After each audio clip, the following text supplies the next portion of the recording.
사도신경으로 신앙고백 드리시겠습니다. 전능하사 천지를 만드신 하나님 아버지를 내가 믿사오며 그 외아들 우리 주 예수 그리스도를 믿사오니 이는 성령으로 잉태하사 동정녀 마리아에게 나시고 본디오 빌라도에게 고난을 받으사 십자가에 못 박혀 죽으시고 장사한 지 사흘 만에 죽은 자 가운데서 다시 살아나시며 하늘에 오르사 전능하신 하나님 우편에 앉아 계시다가 저리로서 산자와 죽은 자를 심판하러 오시리라. 성령을 믿사오며 거룩한 공회와 성도가 서로 교통하는 것과 죄를 사하여 주시는 것과 몸이 다시 사는 것과 영원히 사는 것을 믿사옵나이다. 아멘. 네, 함께 은혜 나누는 하나님의 말씀은 사사기 3장 7절 말씀 보겠습니다.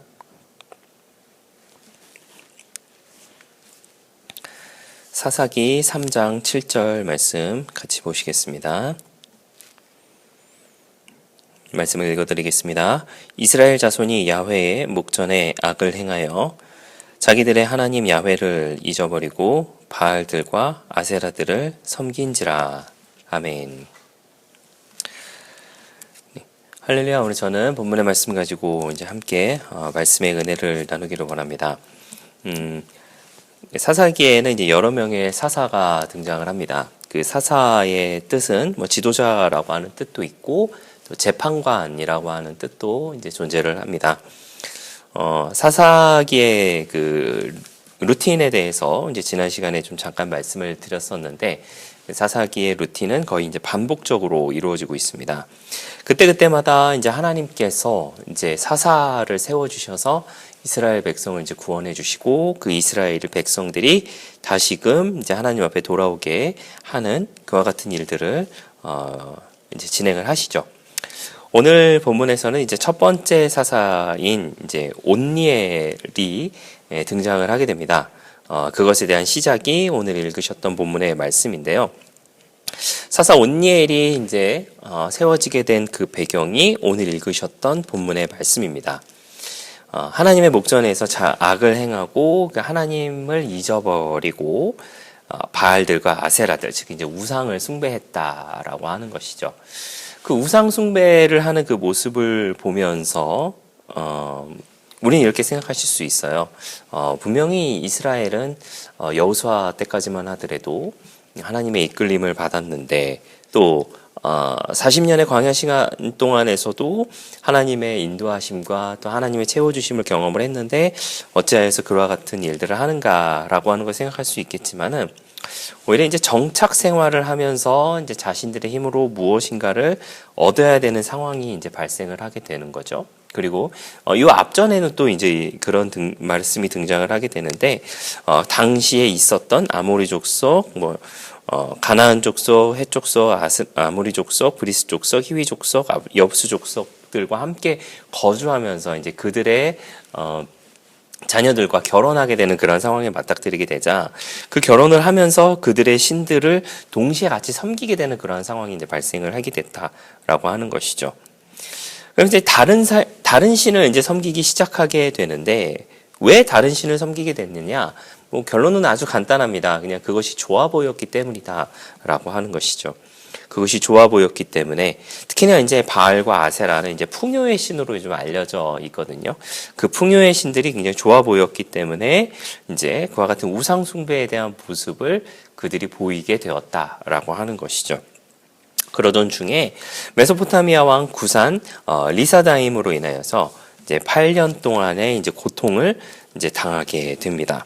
그에 대한 말씀이 이제 8절 말씀이 있는데요. 8절 말씀을 잠깐 읽어드리면 야훼께서 이스라엘에게 진노하사 그들을 메소포타미아 왕 구산 리사다임의 손에 파셨으므로 이스라엘 자손이 구산 리사다임을 8년 동안 섬겼더니라고 하는 말씀이 있습니다.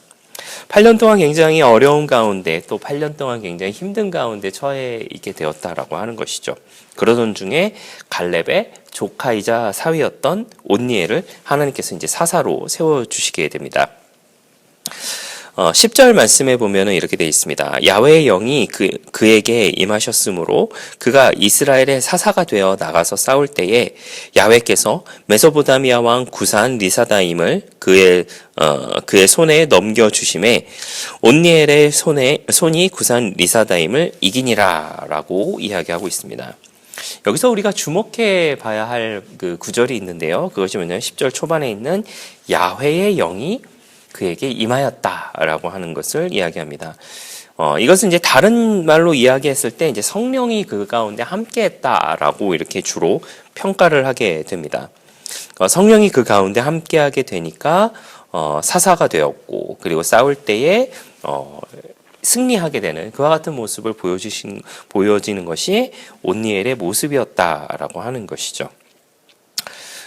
그리고 인하여서 싸울 힘도 얻게 되고, 그리고 백성을 다스릴 수 있는 능력도 동시에 얻게 되었다라고 이렇게 평가를 하고 있습니다. 성령의 힘이 아니었다면, 야훼의 영이 그 가운데 임하지 아니했다면 이와 같은 것들을 이룰 수 없었다라고 하는 것이죠.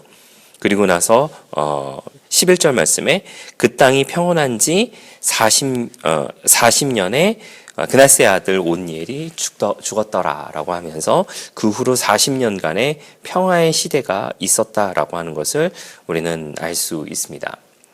그가 첫 번째 사사로서 하나님 앞에 온전하게 설 수 있었고, 구산 리사다임으로부터 그리고 또 백성을 온전하게 다스릴 수 있는 그와 같은 능력을 얻은 것은 온전히 야훼의 영이 그 가운데 함께하였기 때문에, 즉 성령이 그 가운데 함께하였기 때문에 이와 같은 일들이 가능했다라고 하는 것이죠. 사실 우리가 살아가는 그 모든 순간에서도 보면은요, 때로는 감당하기 힘들 그와 같은 모습을 가질 때도 분명히 존재합니다.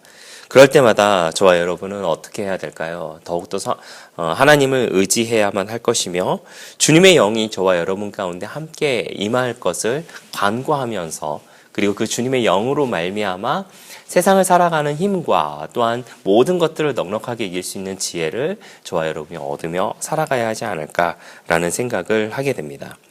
늘 성령을 간구함으로 인하여서요, 모세가 이야기하였고 또한 여호수아가 이야기했던 것처럼 우로나 좌로나 치우치지 않기 위하여서 노력하는 저와 여러분의 모습이 되어야 하지 않을까라는 생각을 하게 됩니다. 그와 같은 모습으로 살아가는 저와 여러분이 되시기를 부탁을 드리겠고요. 또한 그 모습을 살아갈 때에 늘 주님과 함께 동행하면서 주님의 좋은 길로 인도함을 받으며 살아가는 저와 여러분들의 넉넉한 신앙의 모습 다 되시기를 예수님의 이름으로 부탁을 드리겠습니다. 기도하겠습니다. 좋으신 아버지 하나님 감사합니다. 온니엘은 첫 번째 사사로서 주님의 영이 하나님의 영이 그와 함께 하셨기 때문에 나가서 싸울 수 있는 힘을 얻었고 또한 승리할 수 있는 힘을 얻었던 것을 우리가 성경을 통하여서 접하게 됩니다.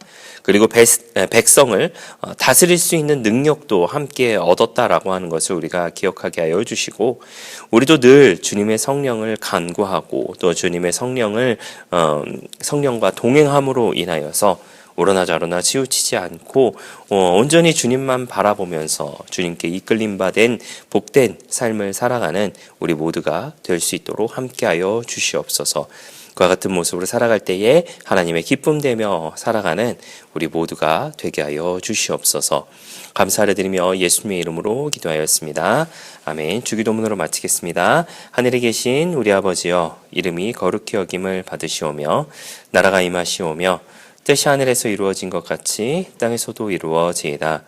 오늘 우리에게 일용할 양식을 주시옵고 우리가 우리에게 죄 지은 자를 사하여 준 것 같이 우리 죄를 사하여 주시옵고 우리를 시험에 들게 하지 마시옵고 다만 악에서 구하시옵소서. 나라와 권세와 영광이 아버지께 영원히 있사옵나이다. 아멘.